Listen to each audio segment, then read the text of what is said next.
So good morning everyone. This is Dhalakshmi from the Department of Civil Engineering, working as assistant professor from the past 9 years.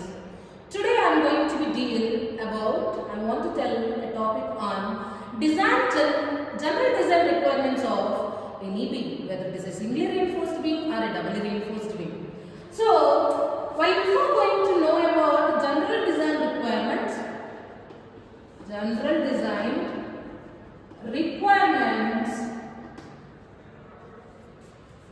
for rectangular beam.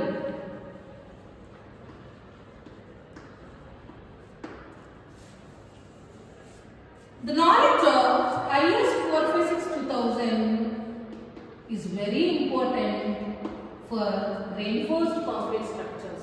By using IS 456-2000 and SP16 designing, we are going to know what are the general design requirements for a rectangular beam. If you want to design any kind of the beam, firstly we have to know span length, effective span. In this case, I am thinking that it is a simply supported beam. How the simply supported beam looks? A simply supported beam is nothing but when both supports are freely supported. That is nothing but one end is hinge support and other end is a roller supported. So if you take that, what IS 456-2000 is suggesting? As per page number 34 of IS 456-2000, it is suggesting that when you want to calculate effective span, there is one formula that effective span is equal to clear span plus effective depth. So firstly we have to understand what is in the clear span. A clear span is nothing but the distance between end of the support to end of the support. This distance we can call it as clear span. Means that we are not including the support widths. So the internal distance between support to the support we can call it as a clear span. And next, what is effective depth? When we see the cross section of a beam, in a cross section of beam, effective depth is nothing but the distance between utmost compression fiber. What is compression fiber? Above the neutral axis zone, we are saying that it is a compression zone. So whatever the utmost point it is there, we can call it as utmost compression fiber. To center of the steel bar, while the reinforcement always provided in the tension zone. When we provide the reinforcement in the tension zone, from the center of the steel bar to the distance between center of the steel bar to utmost compression fiber, we call it as effective depth. And one more few points I want to include here. Clear cover. A clear cover is nothing but the distance between utmost distance of your tension steel bar to bottom of your tension zone. We can call it as clear cover. And effective cover is nothing but centroid of your steel bar to utmost tension zone. We can call it as effective cover. So simply we can write that effective cover is equal to Cc plus pi by 2, because Cc is nothing but the clear cover and half of the distance of centroid of your steel bar is nothing but half of the diameter of your steel bar we can represent as pi by 2. And one more here I just want to talk that overall depth. Overall depth is nothing but the distance between utmost compression fiber to bottom of your tension zone, we can call it as the overall depth. So from this we understand that effective span generally we represent small l. Small l is equal to clear span plus effective depth. L is equal to L plus D. And not only that, the code is suggesting that one more way we can calculate. L is equal to center distance between supports. Center to center distance between supports. What is center to center distance between support? The center to center distance between support, if you want to understand, I am just drawing the simply supported beam with some thickness. So if the simply supported beam is subjected to UDL or any kind of the load, here I am not saying that UDL because the live load acts in the manner of UDL. So center of your support to center of the support, the distance we can call it as effective span. So suppose let us consider that the support width is equal to PW. Okay, and the distance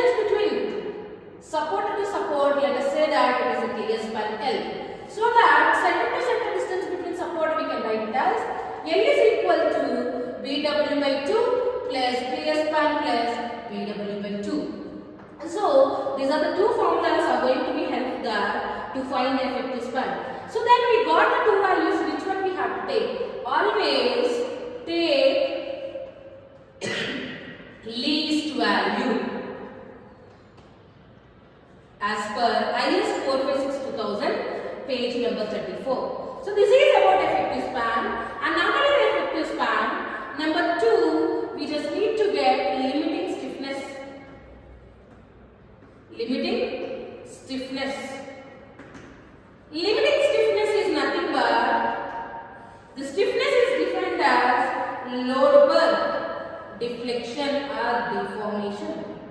So when you want to decide effective depth of any span, definitely we need to know L by D ratio. So how can we know the L by D ratio from the stiffness values? As per IS 456-2000, page number 37, it is suggesting that based on the type of the beam, the L by D ratios are given. The code is mentioned that it is span to depth ratio. So which depth we have to take? Effective depth. So which span we have to take? We have the two spans generally. One is a clear span, next one is effective span. So we are just generally take as clear span.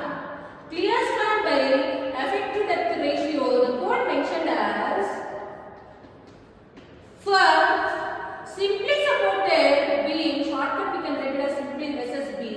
For the simply supported beam, it is suggesting that L by D ratio is 20, and coming to the cantilever beam, it is 7, and the continuous beam it is 26.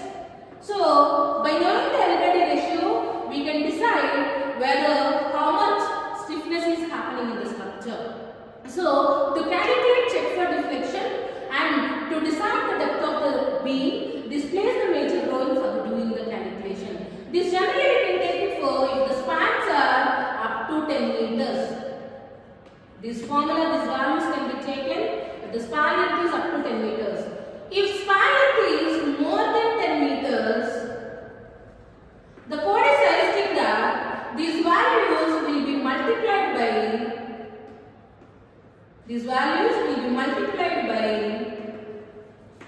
10 by span, so that we can get clear span by effective depth ratio from the page number 37 of IS 456-2000. So what we generally require, one is effective span and number 2 is limiting stiffness. After getting that, loads are required. So generally, as we are in a Hyderabad situation, Hyderabad located, and we subjected to the earthquake zone is zone 2. In the zone 2 prone area, there are less chances of earthquakes. Due to that, whenever we are going to be constructing any single story or a double story or up to G+5 structures, we do consider only combination of loads are dead load and live load. These two loads we are going to consider whenever we are doing the calculation. How can we get the dead load? The dead load can be calculated as per IS 875 part 1. If you want to know about the dead loads, IS 875 part 1 is elaborately talking about the dead loads. And coming to the live loads can be calculated from IS 875 part 2. From this we can get the loads values. After deciding the load combinations from the given data are based on the zone. So then what we are going to do? We are going to get the factor load. If you want to get the factor load, you have to depend on table 18 of page number 68. And after getting the loads, next we just require cover. What is a cover? A cover is also known as nominal cover. Or we can also say it as clear cover. Cover is nothing but whenever a member is subjected to corrosion, steel corrodes easily. The steel should not be subjected to any kind of environmental exposure. When it is subjected to the exposure, the corrosion will happen. To overcome the corrosion process, we are going to provide a small distance. The distance we can call it as a cover. So how can we provide the cover? So even though I have already explained, I just want to show it again.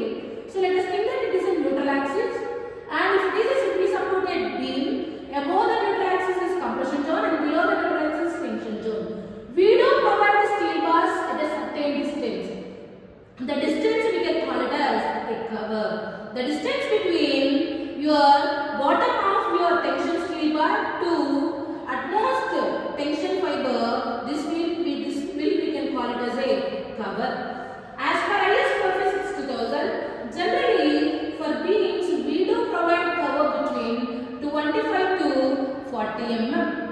So even though based on the exposure, these cover values are going to be changes. If it is a mild exposure, generally we will take it as 20 mm. How can we know? From IS 456-2000, it is clearly mentioning that based on the exposure, durability conditions, we can change the cover values. So, and one more thing we just require is that in a beam that spacing of steel bars. Spacing we do generally provided at a distance of 300 mm. How much? Generally we do provided at a distance of 300 mm, one steel bar to the other steel bar. And how to calculate area of steel? To calculate area of steel for any rectangular beam, so we do refer IS 456-2000, page number 96. The general formula to calculate area of steel is based on bending moment, mu equal to 0.87 Fi ASTD 1 minus Fi AST by FCKBD.